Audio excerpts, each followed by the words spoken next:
사람들은 누구나 지금의 삶보다 더 나은 삶을 바라고 꿈꿉니다. 지금보다 더 나은 수익, 지금보다 더 나은 환경, 지금보다 더 나은 인생. 그러기 위해서는 바꿔야 한다고들 말합니다. 생각을 바꿔야 인생이 바뀐다. 말을 바꿔야 삶을 바꾼다. 아침을 바꿔야 인생에서 성공한다. 모두가 맞는 말이죠. 그런데 여기에 더해 그 무엇보다 명확한 명제를 제시한 책이 있었습니다. 만나는 사람을 바꿔야 인생이 바뀐다.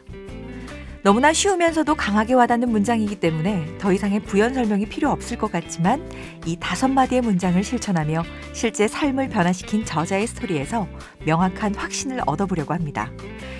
공부를 잘하는 것도 그렇다고 못하는 것도 아니었던 중학생 조현우. 그의 집 역시 잘 사는 것도 못 사는 것도 아닌 빚도 좀 있는 지극히 평범한 가정이었습니다. 그러던 어느 날 학교에서 받은 공군 항공과학고등학교의 홍보전단을 부모님이 보시게 되고 그의 진로는 부모님들에 의해 정해지게 됩니다. 공군 항공과학고등학교. 조건이 좋았거든요. 입학만 하면 성적과 관계없이 졸업 직후 전교생 100%가 공무원 9급과 같은 공군 부사관으로 임관할 수 있는 데다 가장 매력적인 것은 군인연금으로 55세에 정년퇴직을 하면 300만 원 내외의 연금이 퇴직 후부터 곧바로 나오는 것이었습니다. 학교 생활 역시 전교생이 기숙사 생활이니 사교육비들 걱정도 없고 더구나 학비도 전액 지원, 심지어 용돈까지 주는 학교라니 그야말로 판타스틱한 교육 시스템이었죠. 단, 학생 개개인에게 들어가는 세금이 있기에 의무 복무가 7년이긴 했지만 큰 사고만 없다면 평생 직업군인도 따놓은 당상이었으니까 부모님 입장에서는 안정된 삶을 보장받을 수 있는 최고의 학교였던 겁니다. 그렇게 조현우는 공군 항공과학고등학교에 들어가 그럭저럭 학창시절을 보내고 그토록 바라던 임관을 하게 됩니다. 하지만 현실은 생각과는 너무나도 달랐습니다. 일에 대한 자부심이나 보람은커녕 하루 종일 하기 싫은 일을 억지로 해야 하는 지옥 같은 나날들이었죠. 하지만 주변 사람들은 배부른 소리 하지 말라고 다들 그렇게 산다는 충고가 대부분이었습니다. 부모님 역시 시간이 해결해 줄 거라며 그를 다독일 뿐이었죠. 하지만 그는 견딜 수 없었습니다. 그래서 그는 돌파구로 책 읽기와 강연, 컨설팅을 선택합니다. 책을 전혀 읽지 않던 그가 100일 동안 33권 읽기 프로젝트에 돌입해 3일에 책 한 권 읽기를 실천하며 얻은 것은 바로 저자들의 가치관이었습니다. 저자들이 항상 강조하는 독서 습관과 무대뽀 실행력은 그에게 도전 정신과 실행의 중요성을 세뇌시켰고 어느 순간 평범한 직장인들과는 달리 생각하게 되고 저자들의 말에 진심으로 공감하기 시작합니다. 그는 책을 쓴 저자에게도 적극적이었습니다. 평범한 월급쟁이 월세 1,000만 원 받는 슈퍼 직장인들의 저자 황준석 소장에게 컨설팅을 받기도 하고요. 나는 일주일에 4시간 일하고 1,000만 원 번다의 저자 신태순 대표를 만나 사업에 대한 새로운 관점을 갖게 됩니다. 이렇게 저자를 직접 찾아가기도 하고 세미나에도 참석하면서 그는 몇 가지 큰 깨달음을 얻게 됩니다. 부자가 되는 방법은 부자한테 물어보면 된다.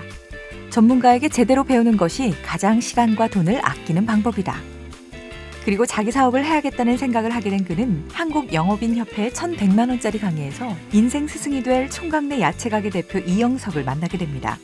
강연 도중 이영석 대표에게 그가 던진 질문은 이것이었습니다. 제가 얼마짜리 음식을 대접해드리면 형님과 식사를 할 수 있겠습니까? 제가 1,000만 원까지는 대접해드릴 수 있습니다. 당돌함과 배짱으로 무장한 그의 튀는 매력에 이영석 대표는 그를 마음으로 받아들이게 됩니다. 그리고 그에게 말합니다. 지금부터 만나는 사람을 바꿔. 앞으로 네가 평생에 한 번 만나기도 힘든 사람들을 소개시켜줄게. 그렇게 그는 평생에 한 번 만날까 말까한 사람들을 만나게 됩니다. 부자들 사이에서 왜 부자가 되어야 하는지를 깨닫고 부자는 어떻게 되는 것인지 이해하게 됩니다. 그렇게 다시 한 번 깨달음을 얻게 됩니다. 만나는 사람을 바꿔야 인생이 바뀌는구나 라고요. 그리고 그는 많은 사람들에게 자신의 생각을 전달하기 시작합니다. 우리는 보통 인생의 변화를 위해서는 내가 먼저 바뀌어야 한다고 생각하지만 내가 먼저 바뀌는 것이 아니라 주변 사람들을 바꾸는 것이 우선시 되어야 한다고 말합니다. 빠르고 효율적인 성장을 위해 만나는 사람을 바꿔야 한다고요. 사람은 태어날 때부터 본능적으로 다른 사람을 따라하려는 습성이 있다는 사실을 이용해 우리의 목적을 이루어내는 방법을 제시합니다.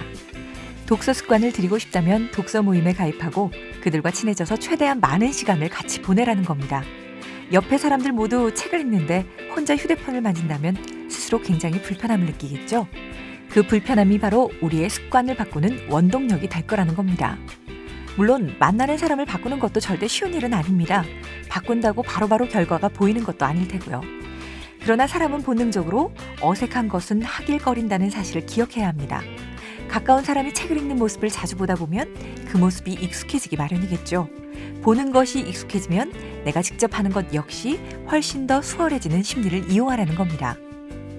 사람들이 갖고 있는 성격이나 습관, 표정 등은 평생 동안 그가 살아오면서 주변 환경과 사람들을 보고, 듣고, 느꼈던 것들의 산물입니다.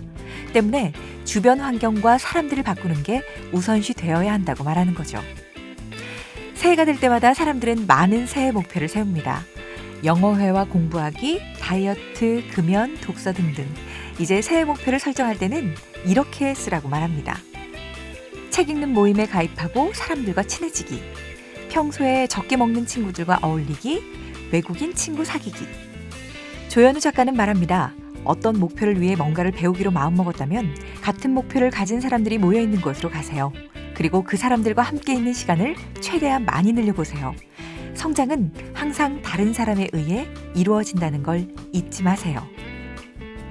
지금까지 엄마의 책장이었습니다.